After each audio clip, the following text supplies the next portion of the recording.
La résidence canadienne était faite à l'origine pour des ouvriers sidérurgistes, la sidérurgie ayant fléchi un peu, on a redélégué ça plutôt à l'armée.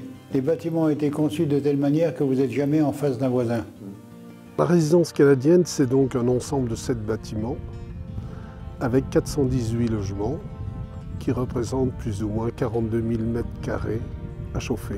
Sur les 418 logements, on peut estimer qu'il y a 50% de propriétaires résidents et 50% de propriétaires bailleurs. La particularité de la résidence canadienne, c'est qu'on est géré par un syndic bénévole qui est élu par les copropriétaires dans une assemblée générale. Ça fonctionne comme ça depuis que ça a été revendu en 68 à des particuliers. Depuis la construction en 1954, on a connu donc le charbon et on est passé au gaz avec la société IDEX.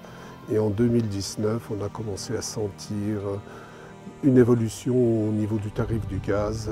Et là, on a réfléchi en se disant il faut peut-être partir vers autre chose. Et nous nous sommes dirigés vers une nouvelle technologie et on a donc pensé une chaufferie biomasse.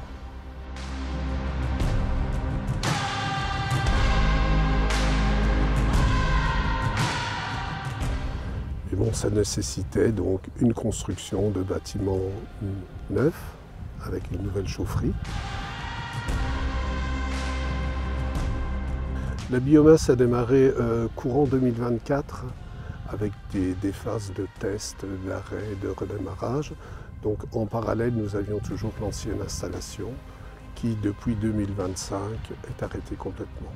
Ce qu'on attend comme avantage, c'est une couverture 24 heures, 7 jours pour la partie technique. On a la sécurité de l'installation, mais on a aussi une diminution de frais d'environ 10% également. C'est toujours intéressant à tous les points de vue. L'énergie, on n'est pas dépendant ni des produits pétroliers ni du gaz.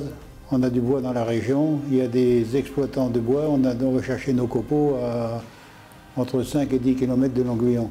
On est auto-consommateur, disons, dans le secteur. On tire un bilan sur l'année 2024 et le premier semestre 2025.